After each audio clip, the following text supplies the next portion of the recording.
จีตงจีตงหมายถึงจีตงหมายถึงอย่างผู้บอกหมายถึงตื่นเต้นตื่นเต้นโอเคตื่นแล้วจีตงหมายถึงตื่นเต้นตื่นเต้นแบบไหนแบบอุ้ยเห็นละละตื่นเต้นแต่ตื่นเต้นตัวนี้อาจจะเป็นแบบส่วนใหญ่คนจริงจัง很激动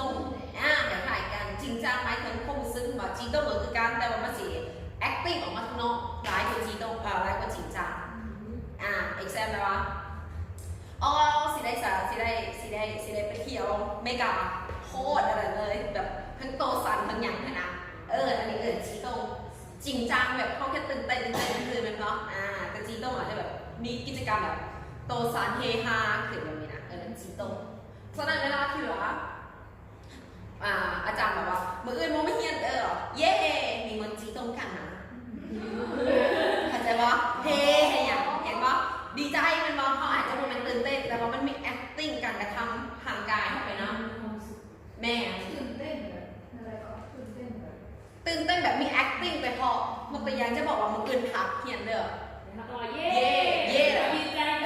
ค่ะแม่เขาเก็บเอาวันใหญ่ไปหน่อยเรื่องเงี้ยกินสิ่งด่ามาเย่แม่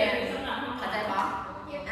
ก็จริงจังไหมถึงยังแบบจริงจังไหมถึงตื่นเต้นอะไรจริงจังไม่ใช่เป็นแบบสไตล์แบบว่าคือสมมติว่าเข้าไปแข่งขันในทีใกล้ชิดฮอดที่เจ้าเดินจะเป็นผู้ถัดไปแล้วเขาตื่นเต้นแบบนั้นแม่จริงจังแม่แบบนั้นจริงจังเข้าใจปะแต่ว่าถ้าจีต้องไหมถ้ามันจะมี acting ออกมาข้างนอกยันนอกฉะนั้นแต่ภาษาไทยกับแม่ตื่นเต้นแต่ภาษาจีนแย่ต่อมาเข้ามา及时เข้ามาจีหมายถึงทัน及时หมายถึงทันการทันเวลา及时น้องตัวอย่างว่า他来得很及时หมายถึงว่ามาพอดีทันการเลยเข้าใจปะ及时出发จะออกรถเดี๋ยวนี้เก็ตปะจะออกรถเดี๋ยวนี้我要及时出发พอดีทันการออกรถเลย刚及时พอดีงามเป๊ะเลยเก็ตปะ及时หมายถึงทันการ计时ตัวนี้มันจะเป็น linking verb 计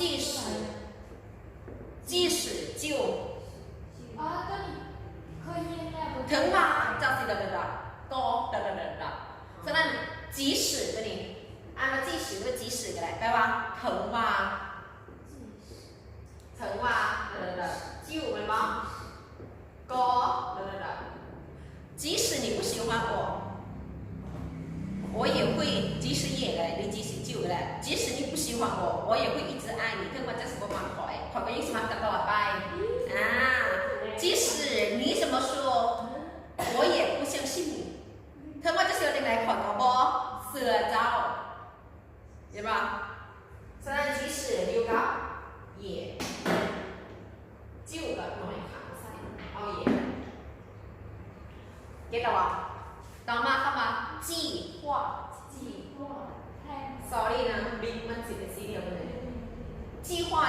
หมายถึงแผนที่แปลว่าเป็นเวิร์บแล้วแผนหมายถึงการวางแผน计划การวางแผนมันสิเป็นเวิร์บหรือเป็นนามแหละตัวอย่างว่าเมื่อจะมีแผนผลิตใส่今天你有什么计划หรือว่า我计划明年要去新加坡 exam นะข่อยแผนไว้ว่าปีหน้าเขาจะไปสิงคโปร์我的计划里没有你ในแผนข่อยบ่มีเจ้าเจ็บโอเคฉะนั้น计划มันก็จะมี计划表ที่เป็นแผนtable บ่计划书ปึ้มแผนรายงานมันบ่年计划มาสเตอรีเป็นว่ามาสเตอรีประจำปีว่า年计划หมายถึงแผนนำเข้าประจำปีเห็นว่าฉะนั้นแผนของนี้ว่า计划ต่อมาคำว่าจี้ตัวนี้ถ้าเป็น verb แปลว่า note จะเป็นคนโน้ตต้องเป็นยังนักข่าวฉะนั้นจี้จึงเป็นคนโน้ตก็คือนักข่าวเพราะว่าเป็นคนจี้ถ้าเป็น verb ตัวนี้นะจะแปลว่า note บันทึก你记下来的的吗？就做弄了不？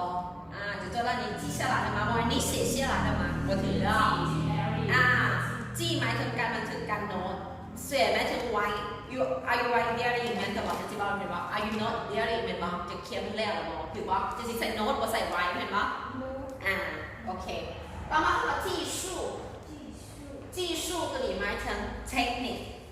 นั่นเอง术技术หมายถึงเทคนิครู้ไหมยังคะพ่อแล้วลมสาวนี่เป็นเทคนิคอันหนึ่งถ้าเผาหรือ技术很高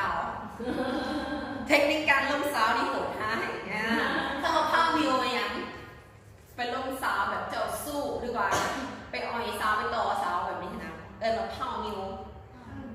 เรียกว่าเผามิวยังสามารถไปอีกแบบหนึ่งได้ก็คือแบบอะไรอย่างแบบไป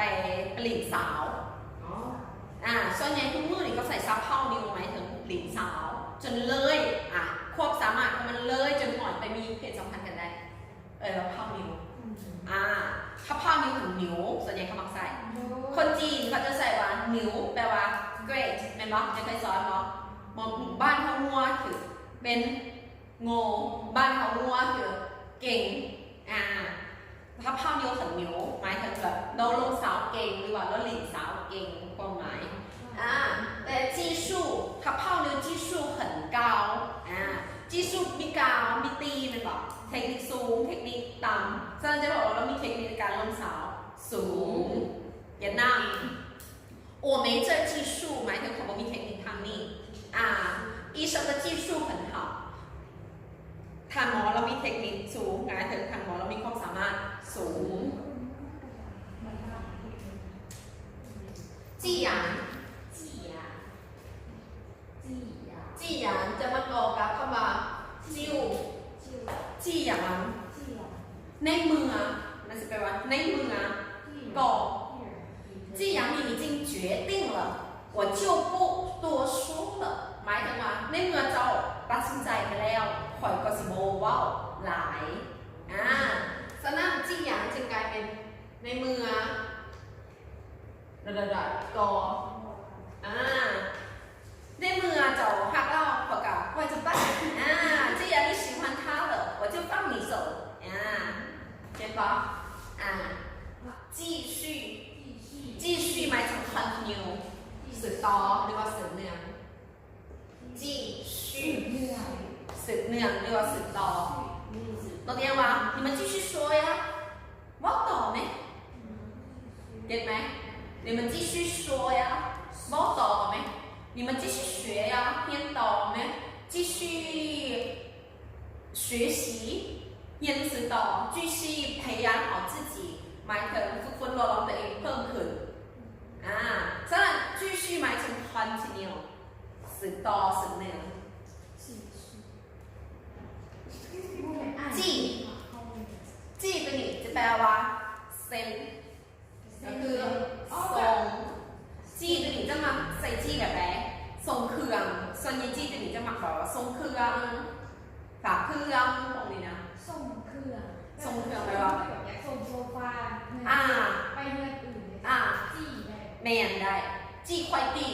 ส่งพัสดุเข้าใจปะ帮我寄给他一下รบกวนส่งให้เราพักหนึ่งตัวนี้เข้าใจปะ把这快递拿去寄一下พัสดุตัวนี้ไปส่งในร้านหนึ่ง我已经寄给他了เพื่อได้ส่งให้เราแล้วบอกใส่คำว่าส่งหมายส่งนั้นความหมายที่หนึ่งหมายถึงแบบว่าคอยส่งให้เราความหมายที่สองคือคอยให้เราฟรีเราตัวอย่างว่า今天买一送一เห็นปะ买一送一ซื้อหนึ่งส่งหนึ่งกระแทกเป็นซื้อหนึ่งแถมหนึ่งส่งตัวนี้กับเป็นส่งตัวนี้อันเดียวกัน买一送一ซื้อหนึ่งแถมหนึ่งเห็นปะ买一送一ซื้อหนึ่งแถมหนึ่ง买二送五ซื้อหนึ่งแถมห้าซื้อสองแถมห้ายูจีนปกตินะเดี๋ยวต่อแถมห้าซื้อหาแถมสอง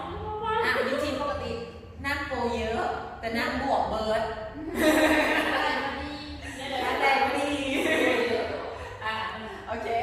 ส่งฉะนั้นส่งตัวนี้มีความหมายที่สองคือส่งมันบอกว่าอีจริงส่ง给他了หมายถึงอย่างคอยให้เราฟรีแล้วส่งความหมายที่สองเด้อ我已经送给他了หมายถึงว่า ตัวอย่างว่าบิ๊กนี่เป็นของเจ๊เนาะ我送你อู้ขอบใจ เข้าใจปะ我送你ตัวนี้หมายถึงว่าคอยให้เจ้าเป็นปะโมเมนต์แท้เลยมันอันนี้หมายถึงเป็นการให้เดี๋ยวนะให้ฟรีแบบนั้นส่งอันที่สามหมายถึงปิกส่งเขาปิกนะตัวอย่าง你送我到家一下你可送我到家 Can you pick me at my home หมายถึงจะมาส่งคอยอยู่เพื่อนแน่ก็แปลว่าส่งคือการเป็นความหมายที่สามแม่นบ่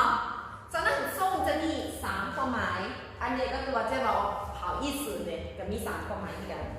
ส่งความหมายที่เป็นอย่างแถมซื้อหนึ่งแถมหนึ่งแม่นบ่หมายอีส่งอีส่งอันที่สองหมายถึงหายยิบแม่นบ่ฟรีส่งอันที่สามหมายถึงปิกส่งและส่งอันที่สี่ที่ใส่กันหลายมีความหมายของการจี我已经送给他了我已经拿去送给他了แม่พอแล้วเอาไปให้แล้ว carry ส่งให้แค่นี้เห็นปะฉะนั้นมันจะมีอยู่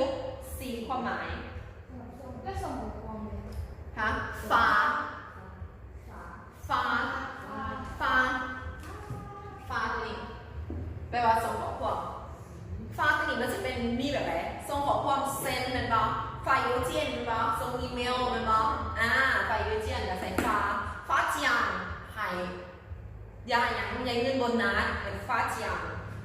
ฟ้าเจียงรีแบบนี้นะฟ้าฉายฟ้ามันเป็นการopen out นะเปิดออกเป็นฟ้า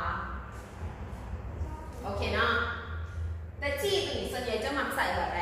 เป็นวัสดุหรือว่าเขาหาเขาจะเอาไฟฟ้าเขาจะส่งไปให้เราหนึ่งบาทหนึ่งเด้อหาบาทหนึ่งหาตัวแบบคนลาวมาบอกนะก็ใส่จี้กัน我委托他寄给你了อีกสักนะ我委托他寄给你了หมายถึงคนรู้ว่าเราส่งให้เจ้าแล้วแม่นบอกแต่ภาษาลาวไปหาเราส่งให้เจ้าเอาให้เจ้าแม่นบอกแต่ภาษาจีนจะบอกแบบนั้น加班